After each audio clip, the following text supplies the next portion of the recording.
Assalamualaikum warahmatullahi wabarakatuh. Kembali lagi jumpa dengan saya. Nah, hari ini adalah channel pribadi saya dan kita akan mulai belajar banyak tentang apapun, tidak hanya terbatas di dunia akuntansi saja. Nah, untuk di channel ini saya akan banyak membahas tentang motivasi, training, dan saya juga akan membahas tentang mata kuliah yang berhubungan dengan akuntansi. Tapi tidak menutup kemungkinan sedikit akan menyentuh dunia auditing dan manajemen, tapi tidak menjadi pokok pembicaraan saya. Nah, ini adalah video saya yang pertama untuk di channel ini. Jadi jangan lupa saudara untuk selalu like video saya dan subscribe. Agar apa? Agar channel ini jadi tumbuh berkembang menjadi channel pendidikan atau channel motivasi yang banyak dikenal orang dan bisa memberikan energi positif bagi semua orang yang ada di luar sana yang saat ini sedang di lockdown. Nah, hari ini kita kebetulan akan melanjutkan pembahasan kita, yaitu mengenai akuntansi laporan keuangan syariah. Yang pokok pembahasan kali ini kita akan membahas tentang analisis risiko. Nah, apa itu yang dimaksud dengan risiko? Nah, karena risiko di sini ada risiko dari luar eksternal ataupun risiko dari internal. Nah, untuk di materi ini kita akan membahas dua-duanya, yaitu eksternal dan internal. Nah, nanti seperti biasa untuk pembahasan saya akan tampilkan ke dalam slide yang itu bisa saudara pahamin. Kalau saudara tidak paham, saudara bisa ulang lagi dan tidak terbatas. Nah, artinya apa? Pembelajaran ini sangat efektif bagi saudara yang saat ini tidak bisa kemana-mana dan kita tidak bisa saling transfer ilmu di kelas. Nah, dengan media ini saya harap saudara bisa menjadi obat untuk mengatasi rasa haus saudara. Untuk apa? Untuk belajar tentang apapun. Nah, jadi saya ulangi sekali lagi, di sini kita tidak hanya akan membahas tentang accounting saja, tapi apapun. Karena channel ini intinya core-nya adalah kita belajar apapun yang bisa kita pelajari. Dan sudah belajar apa saudara hari ini? Nah, baik, sudah siap saudara untuk menerima materi hari ini? Saya harap saudara sangat siap dan sangat dengan semangat yang luar biasa. Kita akan belajar tentang ALKS dengan materi analisis risiko. Karena risiko ini saat ini kebetulan kita di negara kita sedang ada pandemi global, yang artinya sedang terjadi krisis global, yang mana ini bisa menjadi salah satu risiko bagi kita seorang analis keuangan untuk melakukan mitigasi. Mitigasinya apa?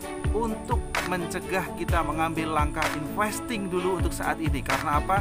Karena saat ini sedang terjadi resesi global, yang artinya kita sedang terjadi pandemi. Tidak hanya di negara kita, tetapi di seluruh negara, di seluruh industri bisnis sedang mengalami industri kemerosotan. Nah, ini nanti salah satu dari sekian banyak risiko yang akan saya jabarkan ke dalam slide setelah ini atau setelah tayangan opening ini, nanti akan saudara pahami di sana. Nah, tidak perlu lama lagi. Mari kita simak video slide pembelajaran tentang analisis risiko, dan semoga saudara selalu semangat dan saya ucapkan selamat belajar. Baik saudara, hari ini kita akan mulai lagi untuk pembahasan kita. Ya, ini kita akan membahas tentang analisis risiko pada laporan keuangan. Nah, pada kesempatan kemarin kita sudah belajar tentang bagaimana menganalisis laporan keuangan dengan cara analisis trend dan analisis common size. Nah, hari ini kita akan mengetahui bagaimana mengetahui risiko sebuah laporan keuangan sehingga kita sebagai calon investor ataupun kita sebagai seorang konsultan, kita bisa memberikan advice kepada calon investor yang akan menginvestasikan dananya ke sebuah perusahaan. Nah, kita akan melihat apakah perusahaan tersebut mempunyai risiko, yaitu risiko dalam menjalankan bisnisnya. Nah, melihatnya dari mana, Pak? Nah, nanti dari video ini kita akan belajar sedikit demi sedikit hasilnya, bukan cara menghitungnya. Nah, sekali lagi saya sampaikan, ini kita belajar tentang hasilnya. Jadi dengan hasil yang sudah dihitung, nanti akan ketahuan berapa nilainya yang menjadi indikasi buat saudara untuk menganalisis. Artinya dengan nilai yang sudah disampaikan dalam data tersebut, apakah saudara bisa menceritakan data tersebut kepada calon investor atau untuk saudara sendiri ketika saudara akan menjadi investor sebuah perusahaan. Nah, apakah itu penting dan apakah itu bisa dianalisa? Bisa. Apakah ada potensi fraud dalam pelaporan sebuah keuangan? Ada banget. Cuman itu nanti saudara akan pelajari dalam mata kuliah auditing bagi yang saudara jurusan accounting. Nanti saudara akan belajar bagaimana menginvestigasi laporan keuangan dengan rekam jejak laporan keuangan, yaitu di kalau nggak salah di audit forensik ya. Apa itu audit forensik? Nah, silakan nanti saudara pelajari di mata kuliah selanjutnya. Lalu tadi saya sampaikan di sini kita belajar tentang hasilnya.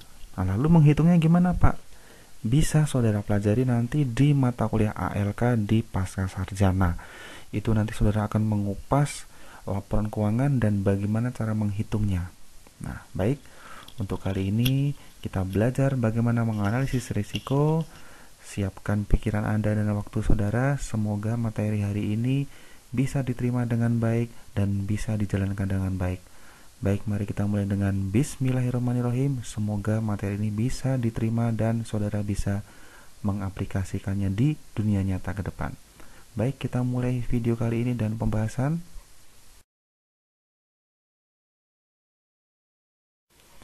Nah, untuk risiko itu sumbernya ada 4. Nah, 4 itu dari mana saja? Yang pertama dari sisi internasional.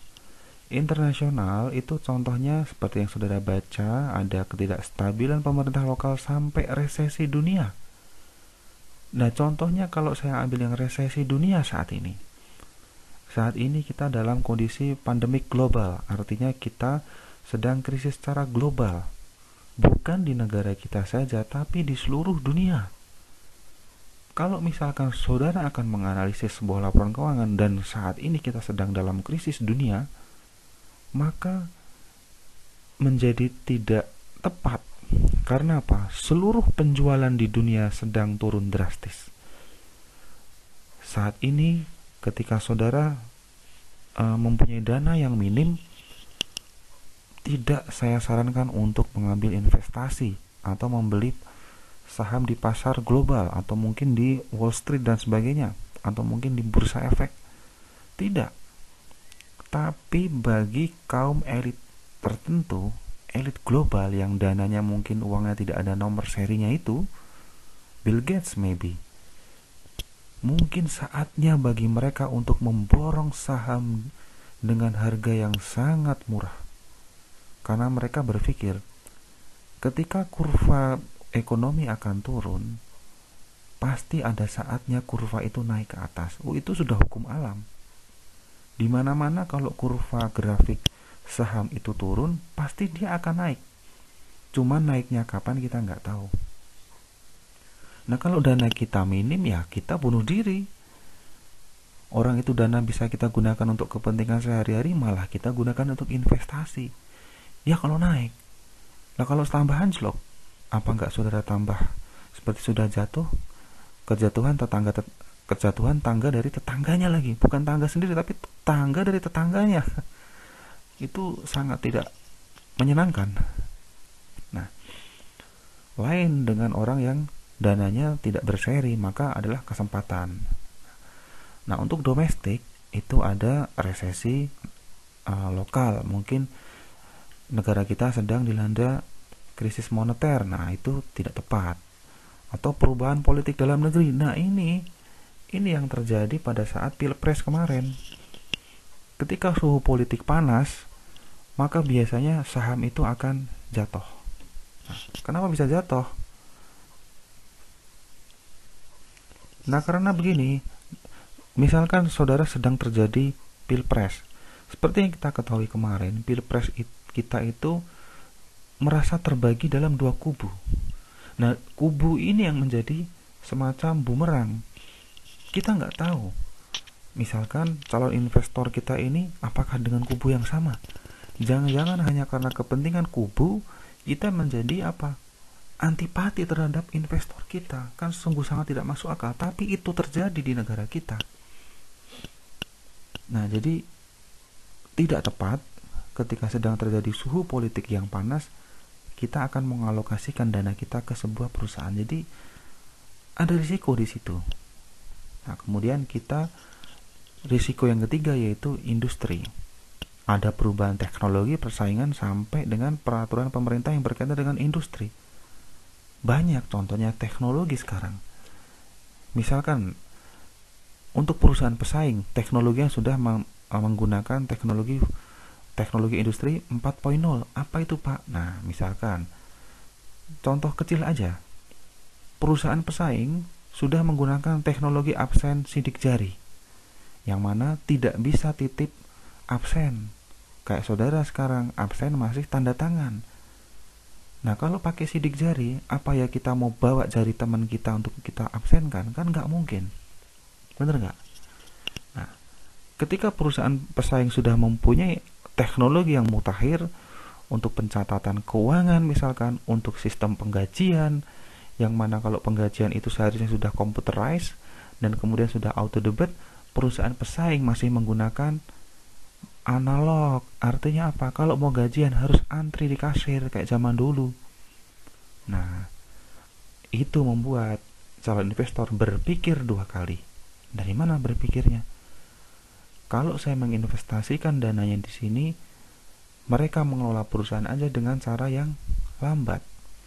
Bagaimana saya bisa mempercayakan dana saya di perusahaan ini sementara mereka mengelola perusahaan dengan cara lambat? Jangan-jangan uang saya juga menjadi lambat. Nah, perubahan teknologi mempengaruhi persaingan. Nah, kita lanjut di pembahasan risiko yang keempat. Perubahan manajemen, atau kita biasa menyebutnya reengineering. Apa itu reengineering? Gini, misalkan di universitas contohnya, ada perubahan kepemimpinan yang dulu dipimpin oleh seseorang yang mungkin ini cuma contoh, bukan membahas kampus kita. Pak rektornya yang baik, yang loyal terhadap karyawan, tidak pernah terlambat dalam memberikan gaji misalkan. Kemudian berganti dengan rektor yang diktator. Artinya apa? Sangat rigid dalam laporan keuangan. Dalam sistem pengeluaran biaya operasional sangat dihitung banget, tidak memperhatikan aspek kemanusiaan di karyawannya, sehingga terjadi turnover karyawan yang tinggi. Artinya apa? Banyak karyawan yang keluar karena tidak tahan dengan kondisi manajemen yang baru. Karena ada perubahan manajemen mempengaruhi turnover karyawan, sehingga banyak karyawan baru yang masuk yang tidak bisa mengelola perusahaan sebagaimana karyawan yang lama. Masalah nggak? Masalah besar. Nah, bagaimana saya sebagai seorang investor akan mempercayakan dana saya ke sebuah perusahaan yang mana diisi oleh orang baru? Ibaratnya begini, saudara akan naik kapal laut, tapi nakodanya baru belajar kemarin, baru lulus dari kursus kemarin. Kira-kira saudara percaya nggak? Jangan-jangan pas kapal saya nabrak gunung es nanti ada Titanic 2 lagi? Nggak mungkin toh. Nah, jadi trust atau kepercayaan dari investor itu mempengaruhi jadi atau tidaknya investor untuk menanamkan modalnya di sebuah perusahaan. Makanya perubahan manajemen menjadi sebuah risiko. Nah, berikutnya risiko terkena bencana, tuntutan hukum. Saya rasa contohnya gampang ya, bencana ya sekarang juga bencana. Tsunami bencana juga. Tuntutan hukum, misalkan perusahaan terjadi sengketa. Sengketa apa itu? Misalkan tanah tempat perusahaannya itu terjadi sengketa, atau misalkan terjadi tuntut menuntut antara calon klien atau mungkin klien yang lama. Nah, itu ya kita malas kan menanamkan dananya ke tempat mereka. Orang mereka lagi sedang tersangkut hukum. Nah, jadi ini macam-macam risiko. Jadi seperti yang ibaratnya ini rambu-rambunya lah. Nah, baik, mari kita lanjutkan di slide selanjutnya. Nah, kalau menurut ilmu, jadi analisis risiko ini dibagi menjadi dua. analisis risiko jangka pendek dan analisis risiko jangka panjang. Nah, apa itu? Nah, analisis risiko jangka pendek itu fokus pada kemampuan perusahaan memenuhi kewajiban jangka pendek kurang dari setahun. Artinya gimana? Gini misalkan sebuah bank itu mengelola dana dari masyarakat atau nasabahnya. Nah, kalau misalkan nih saya mau narik dana saya ke bank 100 juta misalkan, amin insyaallah, itu bank bisa nggak memenuhi dana saya pada hari itu juga? Kalau nggak bisa, berarti resiko jangka pendek atau kemampuan likuiditas perusahaan jangka pendek tidak bisa dipenuhi. Loh, kenapa tidak bisa dipenuhi? Karena biasanya terjadi kredit macet. Kalau kita menginvestasikan dana kita ke bank, biasanya kan mereka putar lagi. Kemana? Dipinjamkanlah ke kredit. Nah, kalau kreditnya banyak yang macet, artinya mereka banyak yang tidak bisa membayar. Artinya kan net investment past due-nya, artinya hutang yang macet menjadi tinggi, sehingga apa? Uangnya bank banyak tercecer di luar, dan ketika saya sebagai seorang nasabah yang memang menanamkan dananya ke bank, menjadi tidak bisa mengambil. Kalau tidak bisa mengambil, artinya bank dalam risiko jangka pendek, sudah menjadi rambu-rambu untuk BI untuk memberikan suntikan BLBI, bantuan likuiditas Bank Indonesia. Karena apa? Bank terancam kolaps seperti yang terjadi di Bank Senturi kemarin. Nah, makanya risiko jangka pendek yaitu kemampuan sebuah perusahaan memenuhi kewajiban jangka pendeknya, yaitu kita menghitung dari kurang dari setahun. Nah, contohnya ya di bank tadi. Nah, misalnya untuk selanjutnya yaitu tentang analisis risiko jangka panjang. Kalau tadi hanya setahun, kita fokus lebih dari setahun. Nah, contohnya di mana? Nah, contohnya misalkan kalau di bank lagi nih, contohnya itu pembayaran deposito. Deposito itu kan kita menitipkan dana kita ke bank, kemudian diambil dalam kurun waktu minimal sebulan atau 2 bulan. Maka dana kita akan bertambah, bukan sulapan, tapi ya itulah imbal jasa dari bank. Saudara sudah mau menitipkan dananya ke sana dalam jumlah yang besar, maka saudara akan mendapatkan jasa, atau kita menyebutnya bunga kalau di konvensional. Jasa karena nih, terima kasih sudah nitip dana ke kita, ini uang jasanya. Hitungnya bagaimana? Nah, silahkan saudara ke bank. Banyak di sana itu bunganya bersaing. Bahkan di PPR ngasih bunga titipan deposito tinggi banget. Tapi kalau mau nyairin susah banget. Ya bukan saya mau menjelek-jelekan, tapi kenyataannya begitu. Nah, jadi ya boleh nggak Pak nitipin dana ke sana? Saya tidak bisa jawab. Itu dipelajari di mata kuliah PAI. Karena kebetulan kita juga ALK syariah, ya saya mengatakan cuman bisa tidak boleh. Mana ada dana dititipkan tiba-tiba berbunga dan beranak pinak tanpa kita kerja keras? Mana ada itu namanya money game. Apakah boleh? Nggak boleh. Dalilnya silakan tanya guru dosen PAI saudara. Nah, jadi ketika kita akan mencairkan deposito kita dipersulit. Karena apa? Kemampuan jangka panjangnya tidak bisa. Nah, itu juga risiko kita. Investor akan menanamkan dananya ke sebuah perusahaan. Contohnya tadi. Nah, kalau kita berbicara masalah rasio, artinya itu semacam tolak ukur, itu rasio jangka pendek dibagi menjadi 3. Nah, 3 ini terdiri dari rasio lancar, kemudian quick ratio, dan yang terakhir rasio aliran kas operasional terhadap utang lancar. Apa itu? Nah, kita lanjutkan di video selanjutnya. Rasio lancar itu adalah rasio yang bisa memenuhi kebutuhannya itu kurun waktu ya pendek lah. Nah, dipengaruhi oleh apa? Jadi ini ada 4 contoh rasio lancar dipengaruhi oleh apabila perusahaan menjual surat berharga yang diklasifikasikan sebagai aktiva lancar. Nah, silakan dilanjutkan. Kemudian yang mempengaruhi rasio lancar adalah penjualan naik. Sementara kebijakan piutang tetap dan piutang akan naik, kemudian akan mempengaruhi rasio lancar. Nah, nanti di slide berikutnya ada contoh soal, saudara akan lebih paham ya. Nah, ini selanjutnya.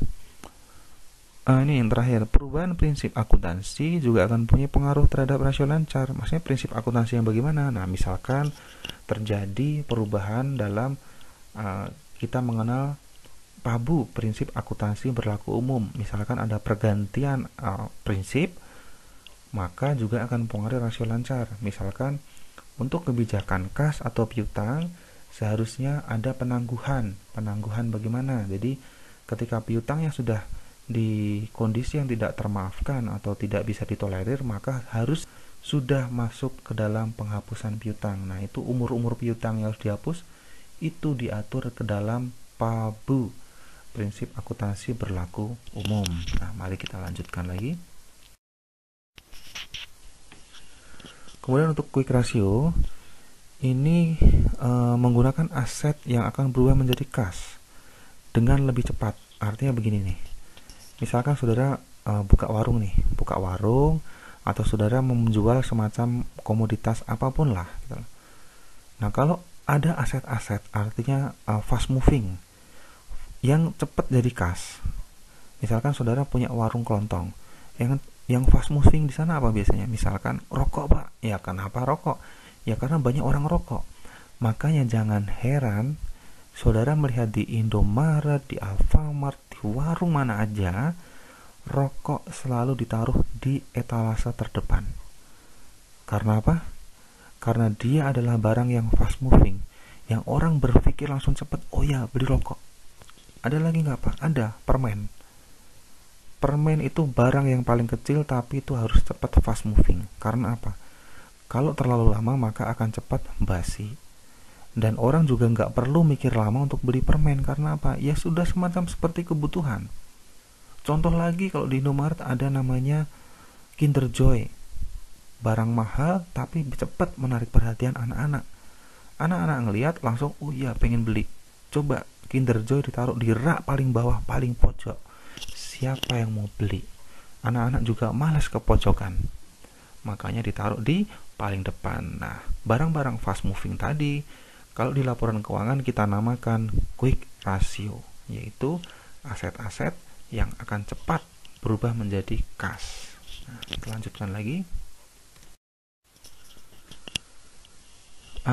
Nah ini rasio quick ratio, ini kebalik nulisnya. Kadang juga bisa mengalami penurunan karena misalkan terjadinya penjualan surat berharga. Nah, maksudnya gimana? Surat berharga kok dijual bisa mempengaruhi quick ratio. Nah, misalkan kalau surat berharga bayanginya susah. Gini aja deh. Misalkan saudara punya, yang perempuan punya emas, ya kan? Atau orang tua saudara deh punya emas. Kalau sedang butuh dana, cepet nggak jualnya? Cepet kan? Tinggal datang ke Pegadaian atau toko emas, nggak nyampe 5 menit sudah jadi duit. Coba kalau saudara mau jual rumah, besok laku nggak? Nah, itu bukan quick ratio. Coba saudara mau jual laptop saudara, apakah itu liquid? Liquid, Pak. Tapi harganya jauh nggak dengan waktu dulu beli? Jauh, Pak. Malah kadang nggak dihargain. Waduh, malah jadi curhat dia. Nah, jadi yang dimaksud dengan quick ratio mengalami penurunan karena penjualan surat berharga yaitu tadi, yang seharusnya emas itu menjadi barang liquid, yang artinya bisa cepat dijual dan cepat untuk menjadi uang, tiba-tiba dijual juga sama si perusahaan ini. Perusahaan contohnya menjual surat berharga, dijual, maka menjadi pembaginya, artinya asetnya dia menjadi kan berkurang. Yang seharusnya surat itu kalau dia milikin, maka kemampuan quick ratio dia dalam mengeluarkan uang itu cepat menjadi tidak ada kekuatan lagi. Karena apa? Dia jual. Kenapa dia jual? mungkin sedang ada masalah keuangan. Seperti contohnya sekarang, sedang ada pandemi global, tidak bisa membayar biaya gaji, maka surat berharganya dijual. Surat berharga itu bentuknya seperti apa sih, Pak? Obligasi. Obligasi itu apa? Surat utang. Surat yang sebenarnya itu nggak berharga, saudara sobek juga nggak masalah. Cuman yang tertera di situ itu berharga katanya, maka disebut surat berharga. Jadi gini misalkan, yang utang itu sebenarnya siapa, Pak? Yang utang itu ya perusahaan. Perusahaan utang ke masyarakat. Caranya menerbitkan surat dengan cara begini: saya memberikan pengembalian dana ketika sudah terjadi uh, penjumlahan operasional saya selama setahun, maka saya membagikan dalam bentuk dividen. Silakan dikoreksi kalau salah. Nah, besarnya dividen atau pembagian keuntungan operasional dari perusahaan berdasarkan proporsi uang yang saudara serahkan ke kita. Nah, nanti kita akan jumlah dan persentase, dan nanti persentase tersebut menjadi besarnya kepemilikan saudara di perusahaan kami, maka sudah sepantasnya kami memberikan imbal balik, yaitu uang atau dividen kepada saudara sebesar persentase yang saudara miliki. Nah, paham belum sampai sini? Nah, kalau belum paham, cari apa yang dimaksud dengan obligasi dan surat berharga. Jadi intinya kan kita tetap utang ke masyarakat. Kita hanya menerbitkan selembar kertas, kemudian masyarakat menyerahkan uang kita. Nah, ibaratnya masyarakat memiliki secuil dari perusahaan. Nah, jadi itu yang dimaksud dengan surat berharga. Mari kita lanjutkan lagi. Nah, untuk rasio aliran kas operasional terhadap utang lancar ini melengkapi rasio sebelumnya. Jadi untuk mengatasi kelemahan-kelemahan rasio di atas tadi, misalkan ketika terjadi penurunan quick ratio, maka rasio aliran kas operasional ini melengkapi. Artinya dia memperbaiki catatan rasio di sebuah perusahaan. Kenapa terjadi utang lancar? Nah, ini perusahaan yang utang. Kemana? Ke bank juga. Nah, lebih jelasnya di slide selanjutnya akan ada contoh kasus. Nah, ini yang harus saudara perhatikan, menghitung rumus-rumusnya. Cara menghitung umur piutang, hutang, dan persediaan.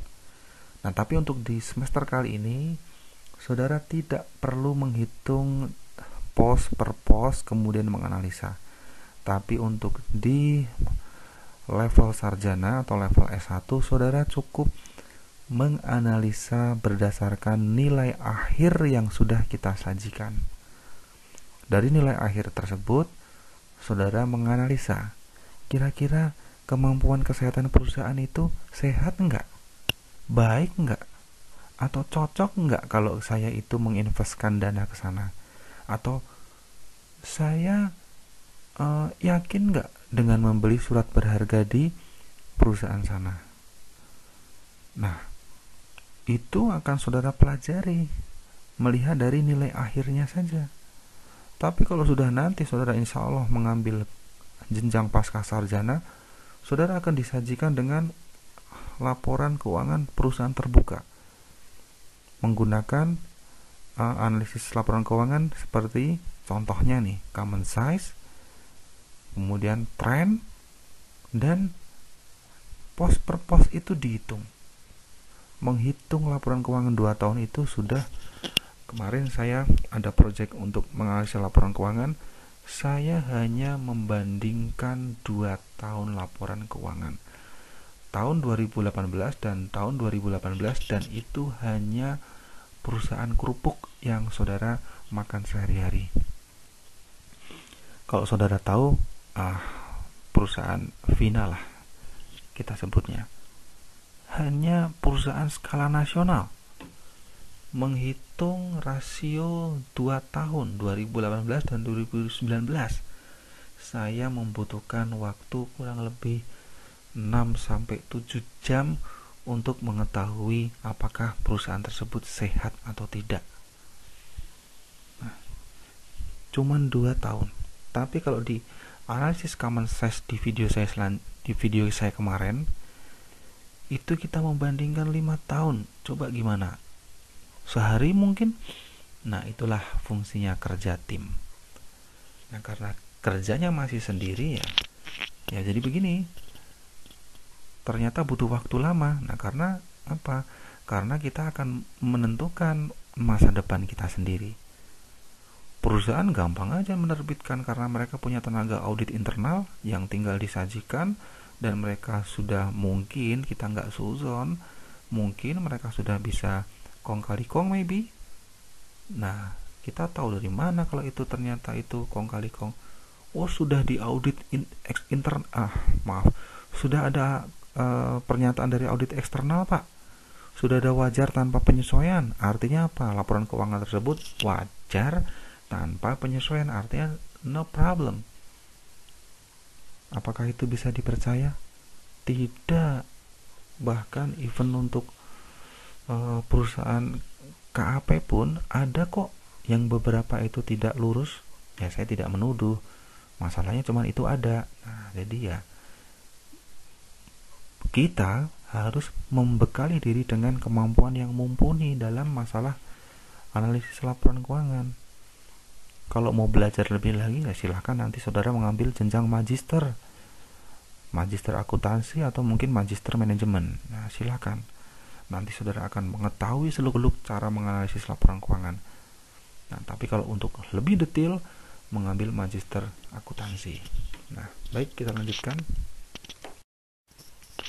Ini terusan rumus tadi. Jadi ini untuk mengetahui rumus jangka waktu rata-rata untuk tiap aktiva atau hutang.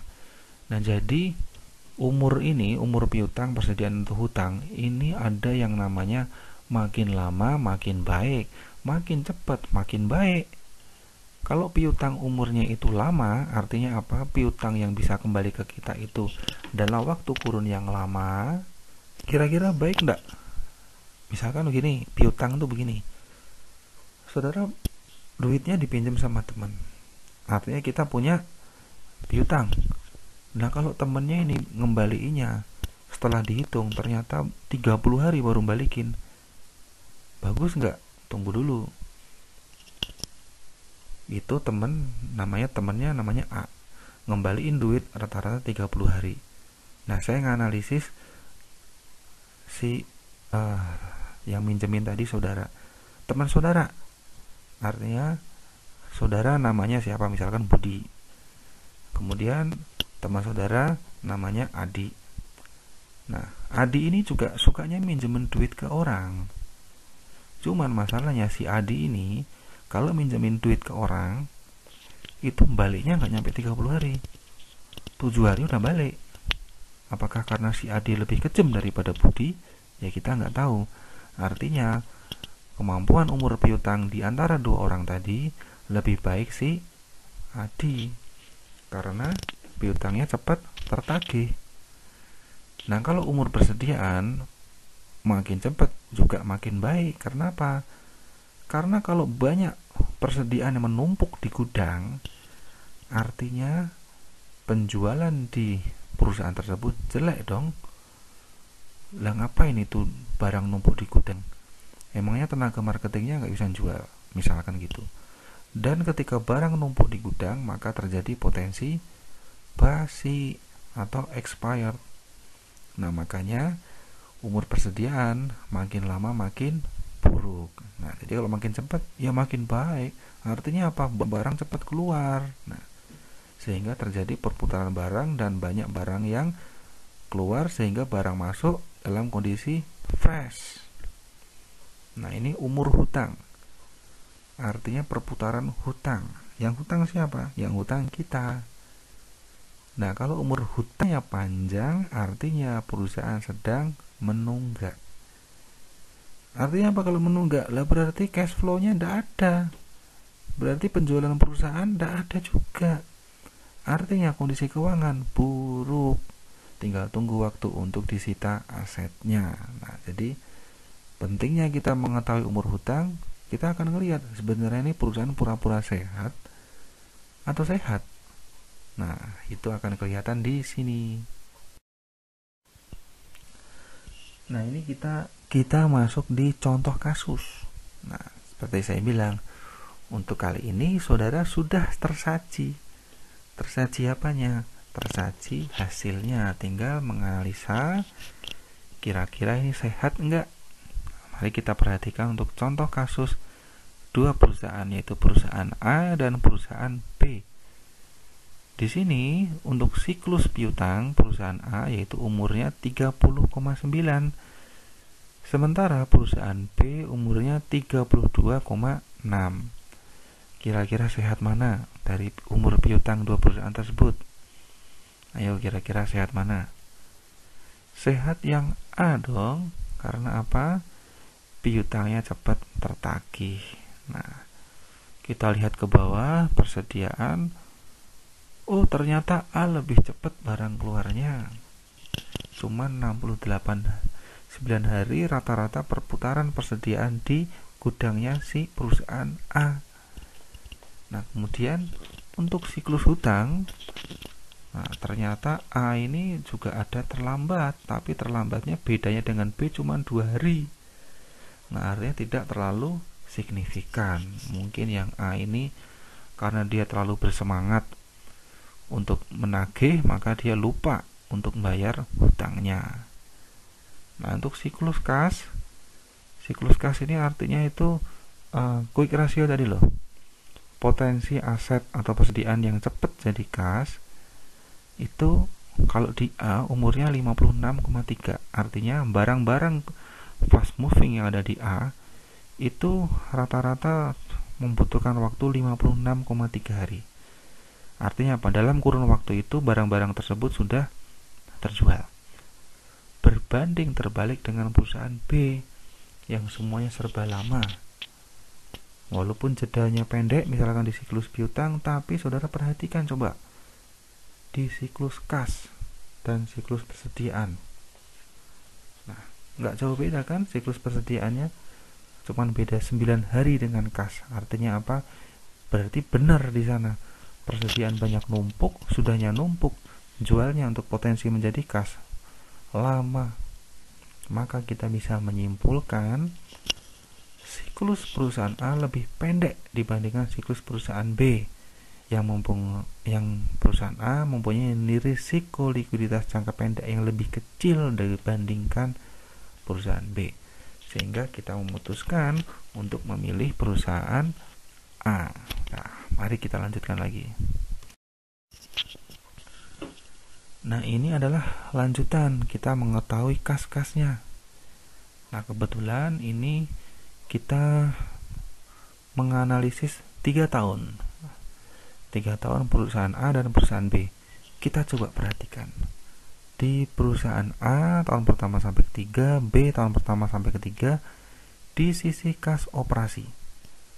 Yang pertama kasnya naik, perusahaan A naik. Perusahaan B kasnya naik, bagus. Nah, kemudian untuk penjualan, perusahaan A naik di tahun kedua, kemudian turun 10 poin di tahun ketiga. Kemudian B naik 20 poin, turunnya juga 20 poin. Wah, sama aja. Naik nih, B naik. Nah, perusahaan A penjualannya turun. Nah, ini nih di hutang lancar. Nah, di hutang lancar perusahaan A,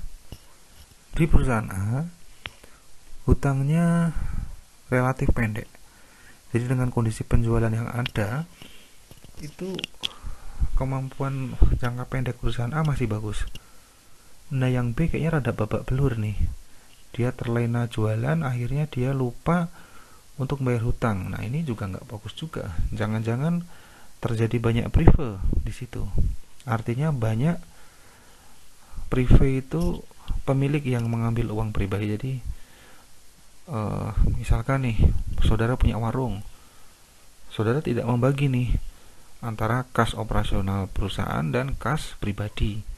Nah, kalau saudara itu mengambil dana di kas operasional, artinya owner mengambil dana di operasional untuk kepentingan pribadi, maka itu di laporan keuangan namanya prive.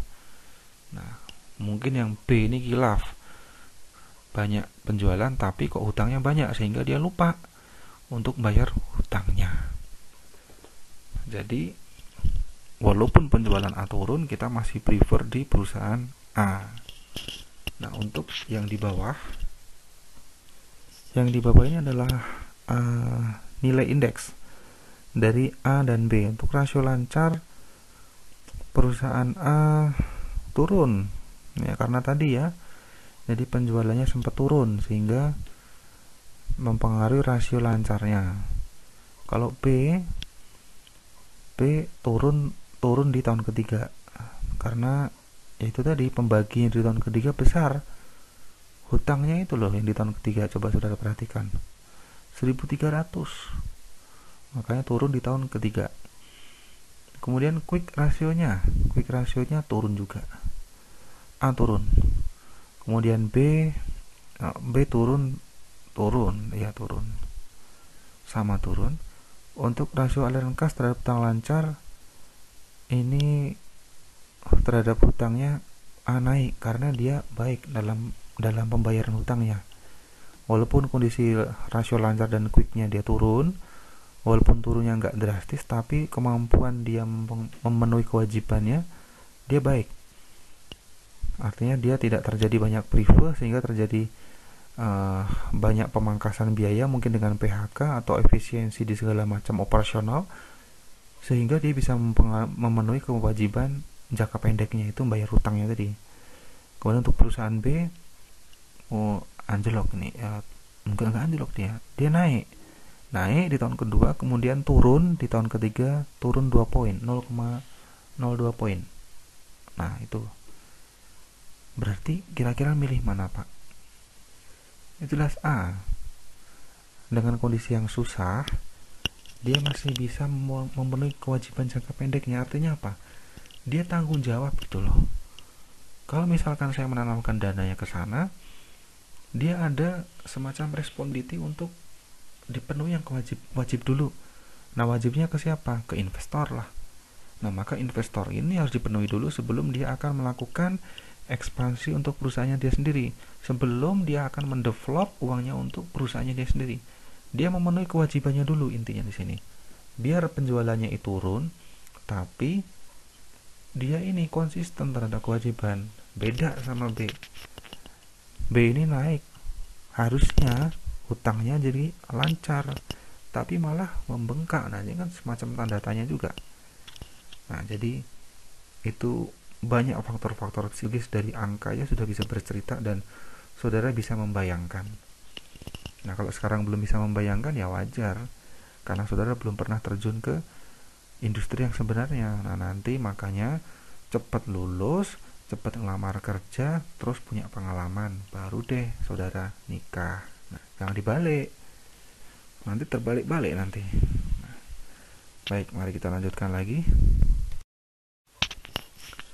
Nah, ini conclusionnya, kesimpulannya dari tadi. Nah, bisa saudara baca sendiri. Dari data di atas, perusahaan A mempunyai kemampuan likuiditas yang lebih baik, benar kan? Dibandingkan perusahaan B. Secara umum perusahaan mengalami penurunan, benar. Tapi tadi penjualan B naik. Tapi likuiditas dari perusahaan A lebih baik daripada si B.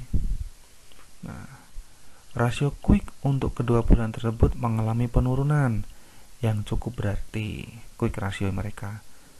Hal ini disebabkan mungkin kedua perusahaan tersebut menjual surat berharga mereka untuk membiayai program ekspansi. Maksudnya gini nih, mungkin tadi itu quick rasio mereka itu turun atau mungkin penjualannya turun, mungkin mereka tuh sedang akan membuka cabang.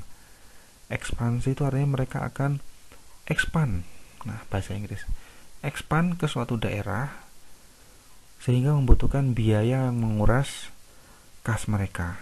Nah, sehingga kas quick rasio mereka menjadi turun, sehingga berakibat pada hutangnya yang lama. Nah, mungkin Si B tadi ketika sudah menjual surat berharga, dia terlena untuk membangun di tempat baru sehingga kewajiban jangka pendeknya yaitu utangnya tidak bisa terbayarkan tepat waktu. Nah, jadi gitu dari kesimpulannya. Nah, untuk video kali ini terpaksa kita bersambung dulu sebelum kita melanjutkan. Kita ya sebelumnya terima kasih saya ucapkan kepada rekan-rekan yang sampai saat ini masih mau mengikuti video-video tutorial dari saya yang membahas tentang akuntansi. Nah, ini pertanyaannya kenapa saya sambungkan, karena ya begini. Kalau saya beritahukan secara full maka akan menjadi tidak efisien dan efektif. Karena ini sebuah ilmu baru yang saya yakin mungkin kurang menarik buat saudara. Kalau saya sampaikan secara keseluruhan, takutnya saudara akan overheat kepalanya sehingga malah menjadi tidak masuk. Nah, jadi untuk sementara pembelajaran analisis risiko saya cukupkan sampai di sini. Tunggu dalam waktu dekat akan saya sambung di part 2 yang akan saya lanjutkan dalam waktu dekat. Doakan saja saya lancar untuk memproduksi video, karena itu adalah tanggung jawab saya kepada saudara.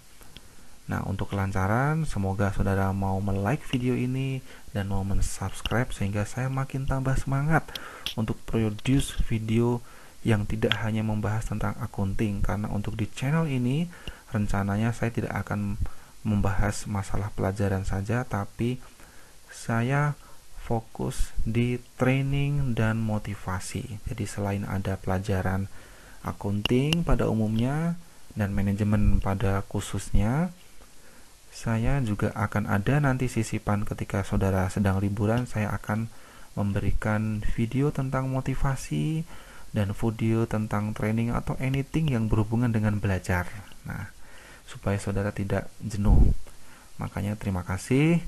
Tolong dukung video ini dan sampai ketemu di part 2. Semoga saudara sehat di rumah dan wassalamualaikum warahmatullahi wabarakatuh.